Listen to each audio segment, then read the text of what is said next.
Hello. Welcome back to Let's Talk Ray Bradbury. If you have not subscribed to our channel, please do so. Let's Talk Ray Bradbury is the playlist here on Let's Talk where over the last couple of years I have been reviewing short stories, mostly from Ray Bradbury. Right now we are working through the Stories of Ray Bradbury collection of 100 tales. This is tale number 21 in that collection. Today's tale is The City from 1950. I'll give you a quick synopsis and then we'll jump into some thoughts on the story. So, 9 men on a rocket ship from Earth land on an alien world. They enter a city, and the city has been waiting for them for 20,000 years. As they move along through its streets, they get the feeling that they're being watched. Some of the men are feeling uneasy, but the city is, in fact, monitoring them. It weighs, tastes, and smells them with its sensors. As the crew gets increasingly more and more uneasy, the city tries to comfort them and fool them by producing pleasant smells that they've gleaned, like chlorophyll and grass would be pleasant to them because they come from a grassy world. They move along. At last, the captain is swallowed by a trapdoor. He's taken down into the bowels of the city, where he is mercilessly dissected and cut apart and analyzed. The city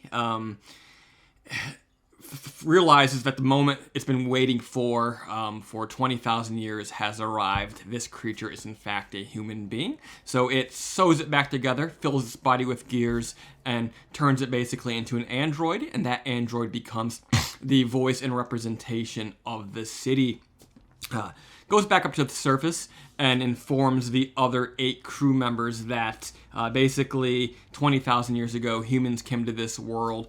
They left behind a virus that was very much like leprosy, which deformed and disfigured the people and eventually caused their dying out, but not before the last survivors successfully created this city as a mechanism for revenge against humans should they ever return. The 8 crewmen then are dissected just like the captain. They are filled with gears and remade as androids. And then they are seen at the end of the story filling the ship up with canisters of a toxin, which is going to be sent back to Earth to exact revenge on what humans did and what the humans had forgotten from millennia and millennia ago.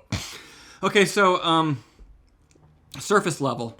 This story is very much blatantly a parable of European exploration into North America, introducing diseases into the environment, killing off many of the locals.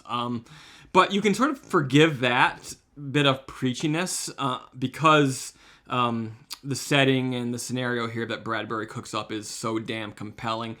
From the first paragraph, when it describes the city sort of sitting there for 20,000 years, silently waiting as the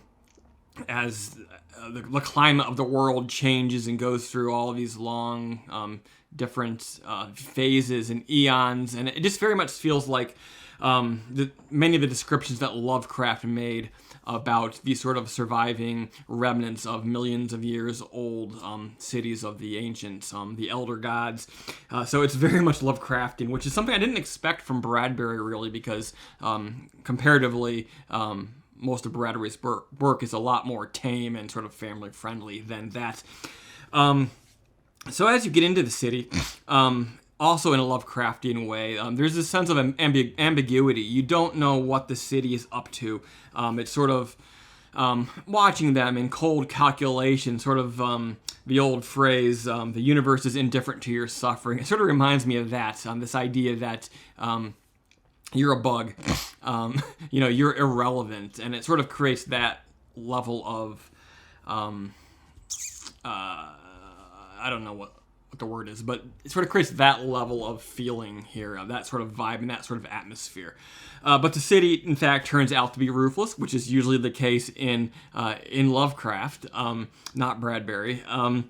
Which again I think is a little bit out of character for Bradbury, who usually puts people in scary situations, but actually they soon discover that they're being irrational, and that there's actually a more hopeful future. And this is a rare sort of revenge tale from Ray Bradbury, which makes it stand out among his collection, and it also makes it damn good as far as I'm concerned. All right, The City from 1950, great little tale, one of the best ones I've read in this collection so far.